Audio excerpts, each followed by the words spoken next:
El clima estaba húmedo y extremadamente caliente, y el francotirador Carlos Adcock y su observador John Roland Burke estaban cansados de correr por la jungla vietnamita en busca de su próxima presa. Aún así, Adcock permanecía imperturbable, mirando a través de sus binoculares mientras el experimentado tirador inspeccionaba silenciosamente a su objetivo, un temido francotirador conocido como la Cobra, que se había convertido en su némesis durante la lucha contra los norvietnamitas. Sin embargo, Adcock estaba seguro de que la Cobra no era mejor que él. Después de todo, el valiente soldado tenía una recompensa de $30,000 por su cabeza, la más alta jamás ofrecida a un francotirador estadounidense en Vietnam. Tras fracasar en el primer intento, la Cobra y Adcock se adentraron profundamente en la jungla en un juego del gato y el ratón, hasta que ambos hombres estuvieron a la vista el uno del otro. Luego apuntaron sus rifles el uno al otro, y lo que sucedió a continuación solo consolidó al llamado francotirador de la pluma blanca como una leyenda del Cuerpo de Marines. Carlos Adcock participó en 2 tours en Vietnam. El francotirador de 1.78 metros y 54 kilogramos nunca se tomaba un día libre voluntariamente y se ofrecía como voluntario para tantas misiones peligrosas que, en un momento dado, su oficial al mando no tuvo más opción que restringirlo a sus aposentos. Adcock utilizaba principalmente el rifle estándar Winchester modelo 70, calibre 2030-2006, con un visor Unell de 8 aumentos, y en algunas ocasiones también empleaba una ametralladora Browning M2. Fue con su rifle Winchester que estableció el récord del disparo de francotirador confirmado a mayor distancia, 2,500 yardas, una marca que permaneció imbatida durante 35 años. A medida que la notoriedad del francotirador crecía entre el Viet Cong y el ejército norvietnamita, el enemigo comenzó a referirse a él como Dukish Lontron o el francotirador de la pluma blanca. El apodo hacía alusión a la pluma blanca que Adcock solía llevar en una banda blanca en su sombrero de arbusto. El temido francotirador cobró tantas vidas que pronto tenía una recompensa por su cabeza. Mientras que las recompensas ofrecidas por el Ejército Popular de Vietnam para los francotiradores estadounidenses generalmente oscilaban entre $8 y $2.000, la cabeza de Adcock valía $30.000. En una ocasión, después de que se enviara un pelotón de francotiradores enemigos para dar caza al francotirador de la pluma blanca, muchos marines en la misma zona decidieron llevar la distintiva pluma blanca en sus sombreros, engañando así a los norvietnamitas y complicando aún más el trabajo del francotirador. A pesar de mantener el récord de la recompensa más alta, Adcock disparó y aniquiló a cada tirador que intentó darle caza.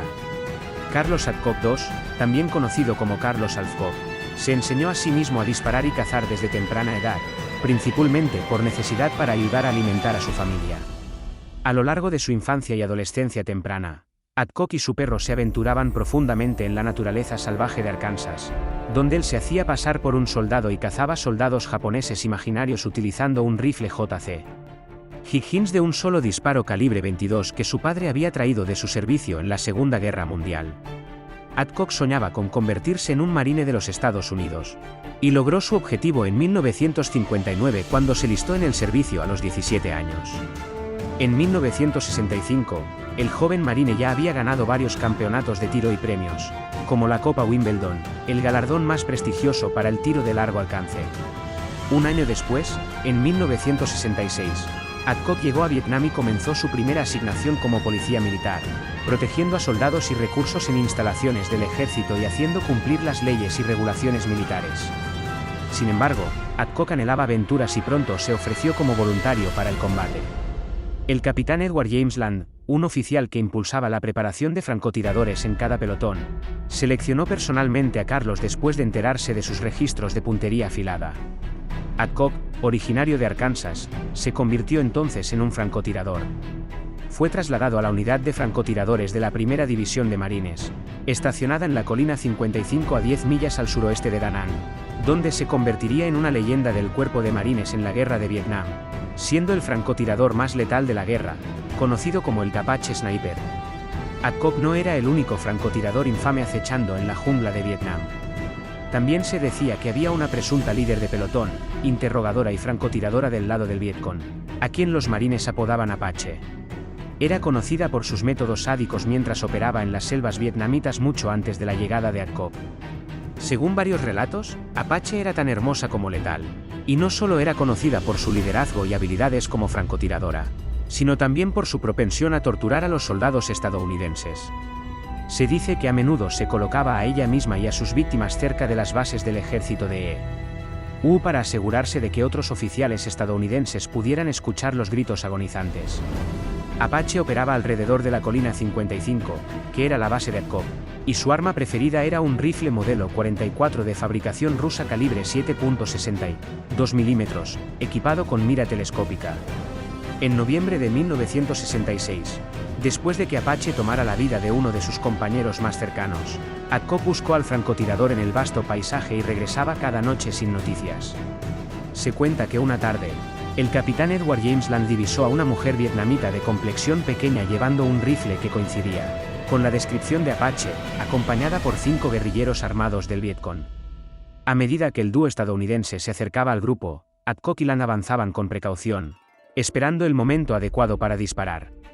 Finalmente, cuando la mujer se agachó para aliviarse, Land solicitó un bombardeo de artillería sobre el grupo de francotiradores vietnamitas, dándose cuenta de que estaban siendo emboscados. El grupo comenzó a correr hacia ellos mientras recibían disparos, y el capitán Land ordenó a Adcock que la derribara.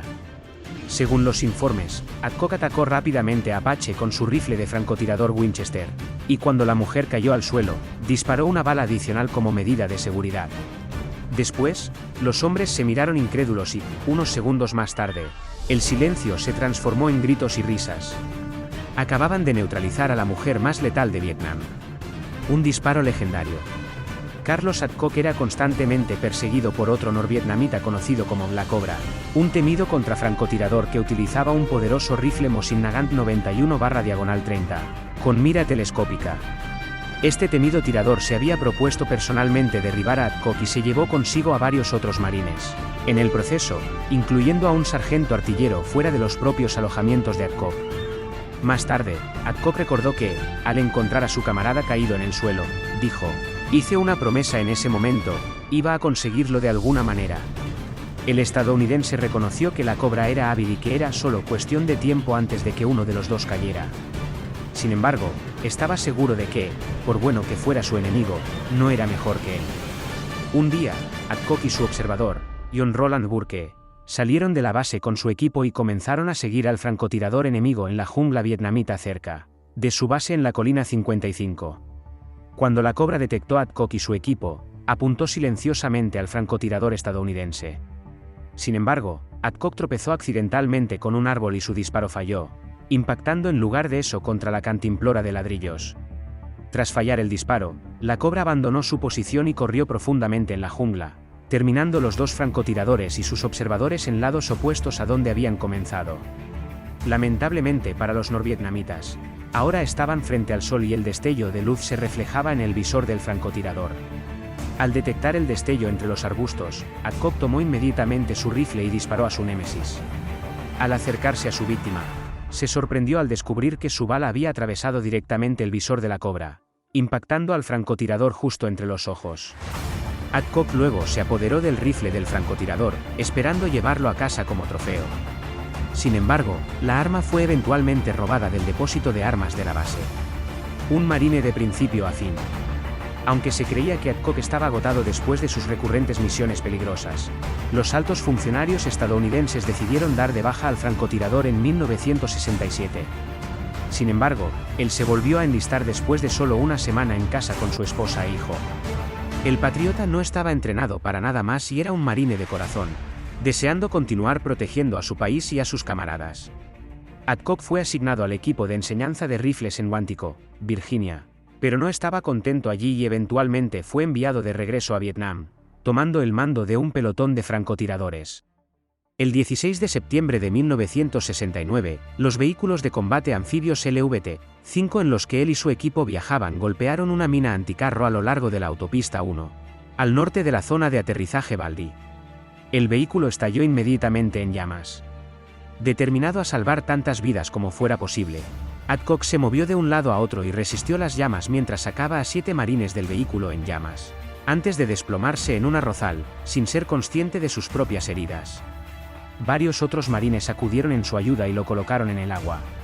Adcock y los 7 marines rescatados fueron evacuados en helicóptero al buque hospital USS Repose y luego trasladados a un hospital naval en Japón, finalmente llegando al centro médico del ejército Brooke en Texas. especializado en quemaduras. El incidente dejó a Adcock con quemaduras en el 43% de su cuerpo, algunas de las cuales eran de tercer grado, poniendo fin a su carrera como francotirador. Mientras se recuperaba, Adcock recibió la Purple Heart, seguida de la Silver Star por su valiente actuación en el incidente con el vehículo anfibio. Los marines intentaron retirarlo una vez más ese mismo año, pero no tuvieron éxito. A pesar de sus lesiones, el joven de 27 años deseaba luchar, aunque cojeaba y empezaba a experimentar problemas de movilidad. Por ello, los altos mandos decidieron enviarlo a España para trabajar como sargento artillero en el USS Simon Lake, un buque nodriza de submarinos. Sin embargo, cuando un nuevo comandante llegó al buque en 1975, se sorprendió al descubrir que Adcock ya no podía moverse sin ayuda. El francotirador fue enviado al hospital, donde los médicos revelaron un diagnóstico sombrío: estaba sufriendo de esclerosis múltiple. Tras recibir la terrible noticia, Carlos Adcock regresó a la base de marines en Guántico, donde ayudó a establecer la Escuela de Francotiradores Exploradores del Cuerpo de Marines, brindando instrucciones de francotirador a departamentos de policía y unidades militares selectas, incluido el SEAL TEAM-6. A pesar de sus múltiples lesiones y la evolución de su enfermedad, Adcock seguía en constante dolor, pero se dedicaba a enseñar a una nueva generación de francotiradores. Sin embargo, su salud continuó deteriorándose y en 1979, el legendario francotirador colapsó mientras enseñaba una clase. Con movilidad nula y a solo 55 días de su 20º aniversario de alistamiento, el querido instructor se vio obligado a retirarse. El legado de Carlos Adcock perdura como una leyenda en el Cuerpo de Marines de y cuenta con un premio en su honor, el Premio Sargento Artillero Carlos Adcock, otorgado anualmente.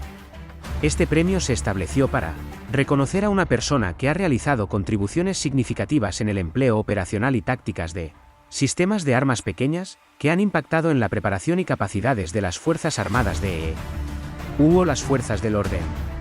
Adcock afirmaba en entrevistas que solo sobrevivió como francotirador debido a su habilidad para entrar en una burbuja de concentración, sumiéndose en un estado de completa y absoluta concentración con su equipo y su entorno, donde cada brisa y cada hoja tenían un significado, centrándose luego en su objetivo.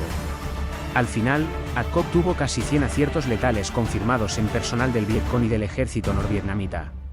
Sin embargo, estas acciones debían ser confirmadas por una tercera parte durante el conflicto y no podía ser el observador del francotirador.